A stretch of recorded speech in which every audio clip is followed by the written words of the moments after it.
Hello, what's up guys? I'm Kyle from KGR, and this is the Millennium Puzzle Complete Edition. Now, I guess Bandai is going to be making a thing of Millennium items Complete Editions because now they're coming out with a Millennium Rod, and I really hope they do more Millennium items. I would love to have all 7. But this is not their first Millennium puzzle they've done. They've also done a model kit from the UltimaGear line. But what's really cool about the UltimaGear one is the fact that this is an actual puzzle. You actually gotta put this one together, and there is no instructions on how to do that. You gotta figure it out yourself. So I was really happy when we got the UltimaGear, and to be honest, this was gonna be my Millennium puzzle, and I was gonna be very happy with it. But then when they released this guy, that already has the nice chrome, gold-plated, I guess, finish, as well as having different lighting effects and sound effects and stuff like that. And plus, coming with a stand finally, because the first one didn't do that, it had me wonder, like, which one's better. Like, I'll give you that answer right now. This is better for, like, cosplay and displaying on your shelf, but having an actual puzzle is so much cooler.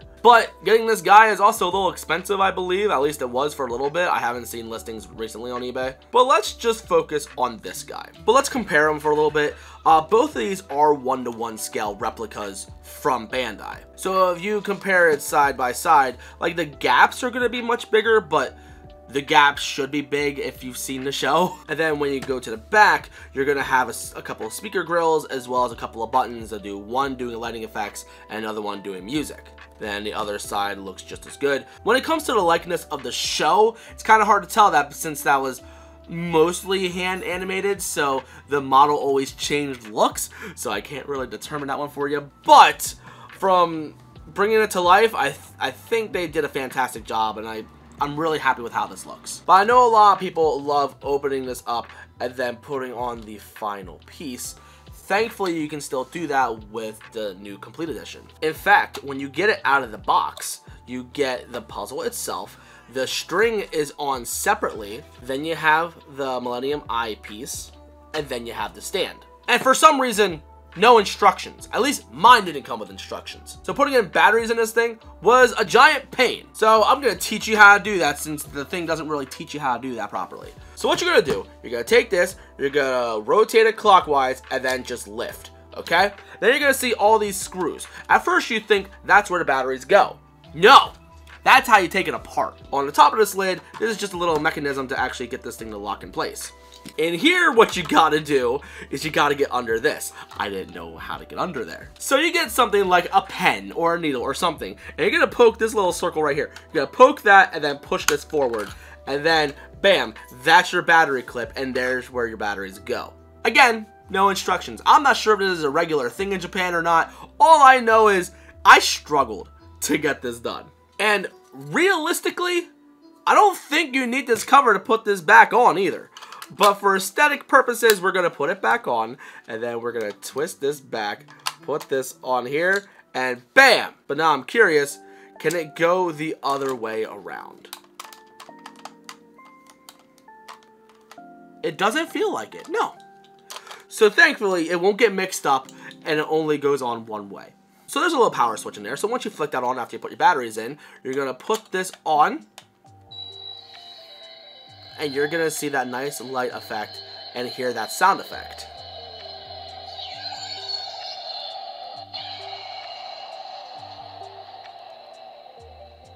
So the front, left, and right sides are the ones that are going to light up. The back is going to have the speaker grill and the buttons, so they're not going to really light this side up.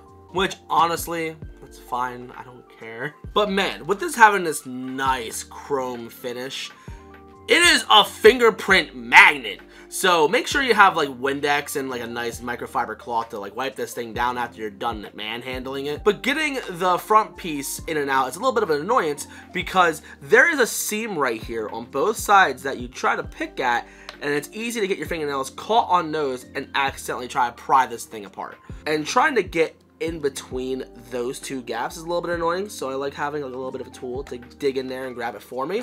Which, by the way, if you're curious on what this little tool is, this is actually like a little eye swapper thing that I got from Amazing Yamaguchi figures from My Hero Academia.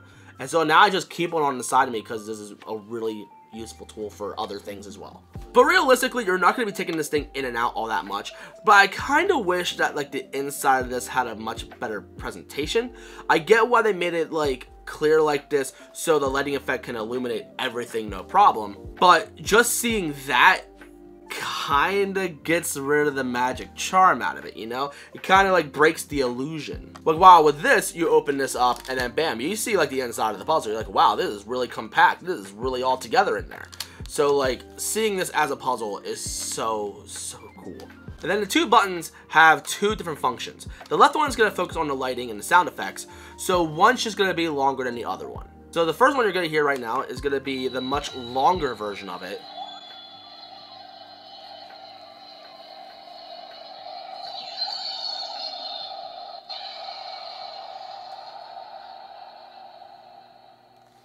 Now, the sound and the music is going to be based off the Japanese version of the show, so if you only watch the English dub, you're not going to hear familiar sounds, so I'm sorry. I'm in that boat too. I don't know these sounds all that well, but I want to assume that's when he transforms into the Yami version of himself. And then this one's just a shorter version of that. Which, okay. And then we also have 3 songs that play. So here's the first one.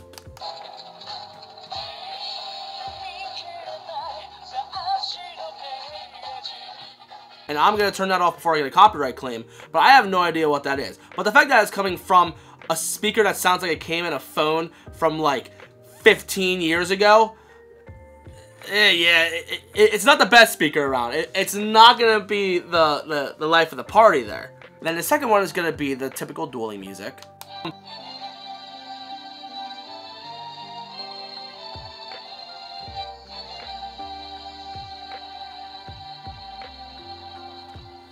And even the dual disc back here does the same thing. Which, by the way, can I just say, why is this not under the Proplica line? Because that's Proplica, and that's also Bandai. This is Bandai, but this is just called Complete Edition. No.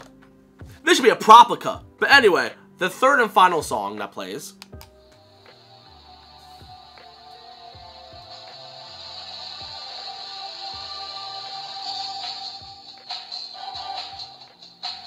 I don't know what that is, but it sounds pretty awesome. I like it. And getting this little rope tied on here and trying to make it look perfect, I don't understand how to really do it.